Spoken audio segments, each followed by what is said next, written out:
Yo soy Perla de la Nave y vengo de una ciudad al lado de Milán y él es Giovanni. Mira, Giovanni Di Franco y vengo desde Alife, que es un pueblo muy pequeño cerca de Nápoli.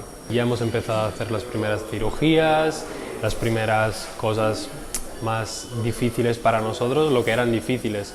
Pero igualmente yo creo que es una muy buena oportunidad para aprender nuevas técnicas y sobre todo con unos profesionales que te enseñan paso a paso y sobre todo cuando hay complicaciones pues te las van explicando y vas mirando cómo se pueden solventar el problema. La cirugía, aparte de aprenderla sobre los libros, es una cosa que tienes que aprender haciéndola. Básicamente lo que hacemos es, nos quedamos en Italia trabajando una semana y a la siguiente, que es la semana en que tenemos máster, pues nos venimos aquí. Entonces el tema es ir y venir de Italia a Valencia, pero de momento estamos muy contentos y entonces nos merece la pena el esfuerzo, así que podemos trabajar en nuestras clínicas en Italia, como ambos tenemos clínica familiar, para así decirlo, y luego pues aprovechar del máster. Así que los padres estarán contentos de que trabajamos con ellos y que también nos estamos encaminando en el mundo de la cirugía, esto sí.